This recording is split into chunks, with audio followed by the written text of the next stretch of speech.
came to being in the vocal booth and all that. But to have an ongoing animation gig was new for me. So I remember they were looking, usually for voiceovers, they look for go-to voiceover actors. It's a very small community, the voiceover world. So once you get one thing, it opens many doors, but it can be a journey, to get to the prize. So I remember when I auditioned for LaCienega, I was up against some of the biggest voiceover actresses, and I was like, there's no way that I'm going to get this. Like, yeah, because I heard that world is a whole different world. The voiceover world is, different. And very different. And so, I have already done all that in one world and a bunch of TV things. So, I had a really good up-and-coming resume. So they were aware of who I was. And I remember when I went in, I think I was requested to come in for that, if I'm not mistaken. They wanted to meet me. And they were like, yeah, we wanted to meet you because, we really feel like you kind of have a vibe of the character. So they originally wanted me to make LaCienega like a typical, stereotypical Latin voice. Yes. Where I thought like this. And I was like, can I be honest with you? I have a version I kind of want to do, but let's not have her be in the box ethnicity. Right. And they're like, all right, show us what you got. So I said, I'm just going to take her a higher register, a higher frequency. She's almost going to be maybe like a Valley girl, but I'm going to be me. Right. You always got to add a little bit of you to everything you do. So I added my authentic self to what I envisioned, and LaCienega just became like this voice. Like Penny Proud, Yeah. You're so annoying. Rather than talk like this. Yeah. I mean, wouldn't you rather me talk the way I talk? Yeah, because... Than talk like this? Yeah, because it's different and stuff like that, And, Proud Family was another show when it came out, 2001, 2002, and that was, I believe, especially watching Disney...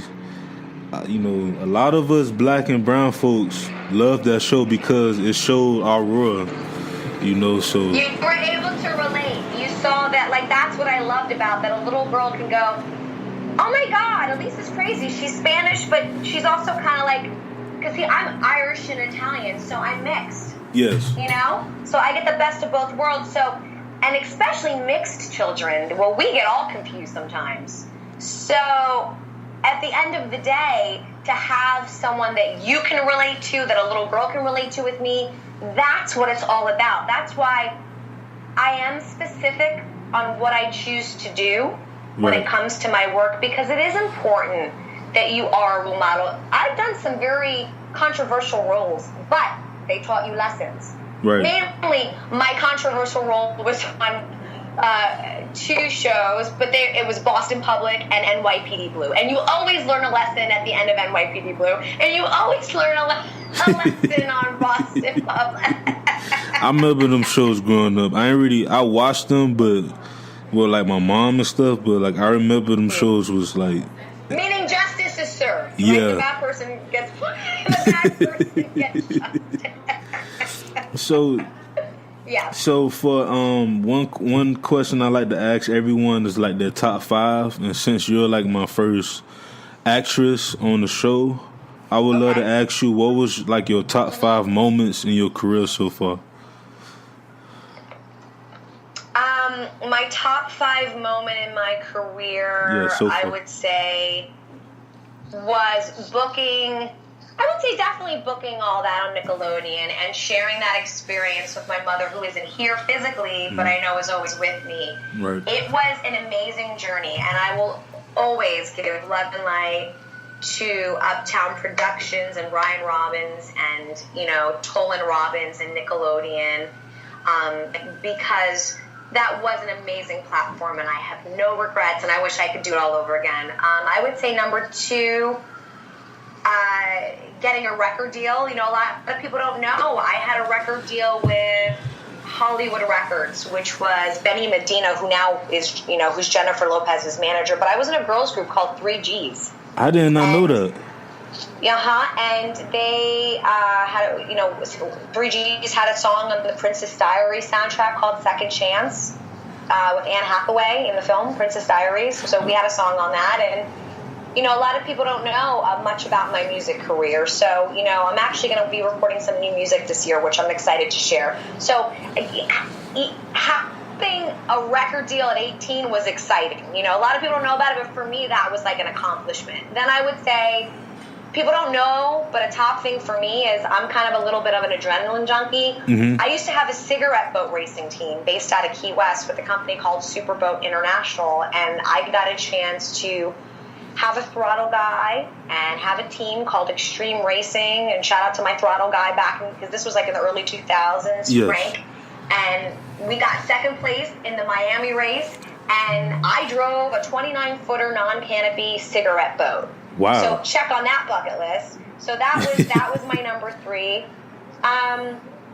I would say my number 4 is like my husband, my family, being married, you know what I mean, and having the support. Because without having support, life is kind of can get a little complicated. And having a grounding foundation, which is my husband and my support, is the reason I am able to safely do what I do. Right. That might not be necessarily a specific job booking that I'm talking about right now, but that's a big part of my life. Family, God. Yes. And I'd say last but not least, oh God, I would say probably the fact that I'm creatively working on things more. And so this year you guys are going to see a side of me where I created a new animated show with my partner Scott Barber, who is one of my partners on a documentary that is out right now called The Orange Years. It premiered in New York this past November. It'll be out in theaters or at a major, on a major network very soon, where it's about 80s, 90s Nickelodeon nostalgia. So can't wait for that. Basically, what I'm saying is you're going to see more producing and writing, not only just in front of the camera, from me as well. And so that and my animated show and a kid's book in honor of my mother who passed away is in the works as we speak. And this year is going to be a really lit year, and I really can't wait for y'all to see this transitional side of me, because it's all about the timing. And I feel like this year the time is now, for sure, without a doubt. You're right. And it's going to my last question is, where do you see yourself 5 to 10 years from now? Probably in a new house with my child. With the child. True. I don't have a baby yet, but I do want a child, so that'll be next coming up, in a couple years. And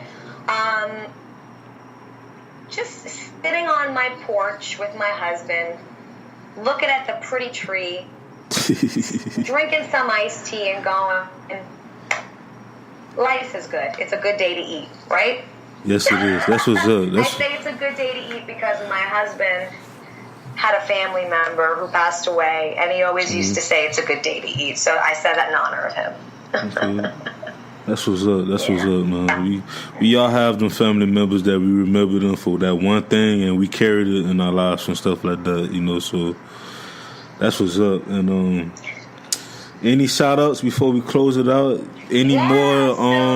I would say definitely hit me up on social media. It's ALISA, last name REYES. I'm on Twitter, Instagram, Facebook, my fan page, and also I'm on Hussein, Snapchat, all that fun stuff. I'm excited for y'all to check out the Orange Years. Check out theorangeyears.com to check out the teaser. I have some news. I can't really say much, but I will be shooting a movie later this year that I'm really excited about, and I will be releasing information about that in a couple months.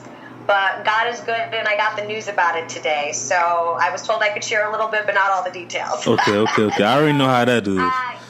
I'll be doing a feature film later this year, and it's something I've never done, and I am so ready and focused. I'm on day 13 of a 30-day hot yoga challenge, and I've been doing hot yoga for over a year, and it's changed my mind, body, and spirit for the better.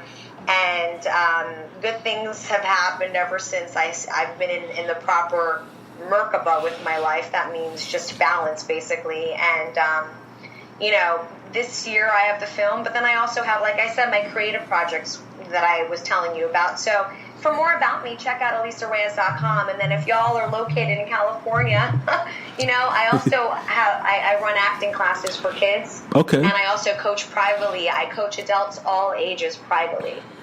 So if you want more information about maybe hiring me as your acting coach, I could do Skype or, FaceTime or, via that type of way if you live in another state.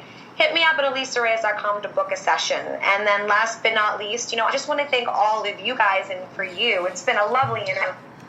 You have such a wonderful energy. And I just honestly, sincerely wish you all the best within your journey doing the show. It's going to open a lot of doors. I've done a podcast before, and it's so much fun. And just sky's the limit. Keep doing what you're doing because you have such a great heart and soul. And as long as you stay authentic in yourself, then I think the rest of the world's going to continue to fall in love with you as well. Thank you so much, and thank you again for coming on the show after the rescheduling and stuff like that. Because I already know that you're a busy person, and like I said, again, I know you tired of me saying it, but you're a legend, and I was like, man, I gotta reach out to her. To call me that, you think of gurus, I can list 80 million gurus, but thank you. That means a lot to me. Yeah, because you not only you open up the doors for just kids coming up, but you also open up a lot of doors for Hispanics as well.